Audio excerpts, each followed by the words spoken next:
Hello, IB History Scholars. It's Mr. Newcomb, and today I want to focus on the Paper 1 exam guidelines. This exam will be on either Rwanda or Kosovo. Few general points for you to think about as you're prepping for this exam. This assessment is a source-based skilled assessment, and you'll have 4 sources to work with. There will be 5 questions in total, and each question is going to focus on a different skill. Question 1 and question 2 are both going to be comprehension skills. Question 3 is going to have you focus on the OPCVL, so you're going to determine for one source the origin, purpose, content, value, and limits. Question 4 is compare and contrast, so you'll have 2 sources in which you will need to look for the similarities and the differences. And question 5 is going to ask you to synthesize the information. So you're going to bring in all the sources and some outside information in what we'll consider a mini essay. This will be a timed assessment, so you'll have 70 minutes to complete it. So use your time wisely, and this assessment is worth 40 points. So question 1 is a comprehension, and you'll be asked to comprehend an extract, chart, or political cartoon, and you'll make 2 or 3 statements related to the source. You want to be sure that you do not describe the sources in your statements and do not bring in outside information. You really want to focus on the information that is found within that extract or that chart or what is happening inside that political cartoon. You want to be sure to reference the source that you use in each of your statements. You can use quotes or phrases from the sources, but be careful. You don't want to heavily rely on those quotes. You want to spend at least 5 to 10 minutes on this question. This question will be worth 3 points. Now, question 2 is also on comprehension, so it's going to be very similar to question 1. You'll be asked to comprehend an extract, a chart, or a political cartoon. You should make 2 statements, though, related to the source. Again, do not describe the sources in your statements. Do not bring in outside information. You really want to focus on the information that is provided within that extract, that chart, or what's happening in that political cartoon. Again, you want to be sure to reference the source that you use in each of your statements. And you can use quotes or phrases from the source, but be careful. Again, you don't want to heavily rely on it. Spend 5 to 10 minutes, and this question will be worth 2 points. Question 3 is the OPVLC.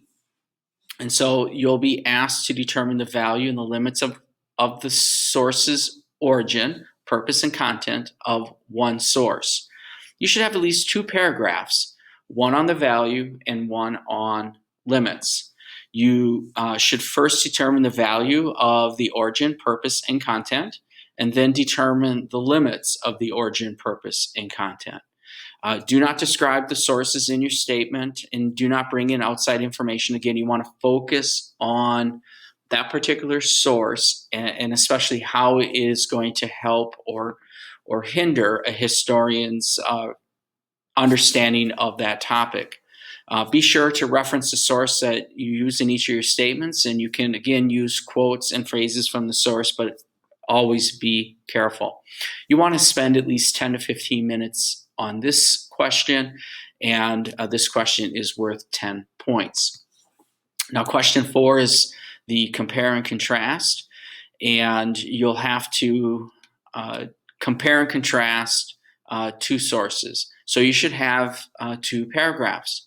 One paragraph should be about similarities, and one paragraph should be about differences. You want to make these running comparisons and running contrasts. So that means when you make a similarity point, that you can show what is similar in source 1 and what is similar in source 2. That's how you show running comparison, and do the same thing for the differences. Do not describe the sources in your statements. Do not bring in outside information. Really just focus on those 2 sources that you need to analyze. Be sure to reference the sources, that you use in each of your statements, especially when you are showing running comparison and running contrast. You can use quotes and phrases from the source, but be careful. Actually using quotes and phrases with this question can be very helpful. Again, spend about 10 to 15 minutes, and this question is worth 10 points. And question 5, this is the big one here. You're going to be synthesizing the information. It's the mini essay. So what that means is when you see the question, you're going to want to make a claim to that question. You'll be using all 4 sources in your response.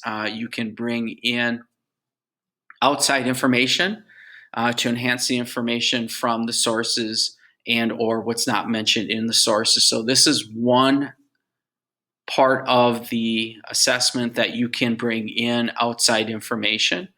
This is a mini essay, so that means you need to have an intro. So this is where you make your initial claim. And then you have your body, which includes the 4 sources and outside information, and then wrap it up with a conclusion, bringing it back to your claim. So again, this is a mini essay, so it's not a full-blown historical essay. You don't have that much time to write a full essay, so that's why we call it a mini essay. So when I say an introduction, we're looking at maybe a statement or 2. The body can be like 1 to 2 paragraphs, one focusing on sources, another one focusing on outside information. And then the conclusion is your claim, very similar to the intro, maybe 1 or 2 statements there. Expect about 20 to 30 minutes, so you do want to give yourself some good amount of time on this particular section of the exam. This is worth 15 points. And some final thoughts here. There is a guide sheet that will help you focus your study on Rwanda and Kosovo. You can find that in the Paper 1 exam, which is in the Week 4 folder. As you are responding to any of those questions, you want to be sure to reference the source in your responses to the various questions. And so I just really want to stress that point there. This assessment is timed. It's 70 minutes, so you really want to use your time wisely. And the assessment is worth 40 points. And so finally, just let me know if you have any questions.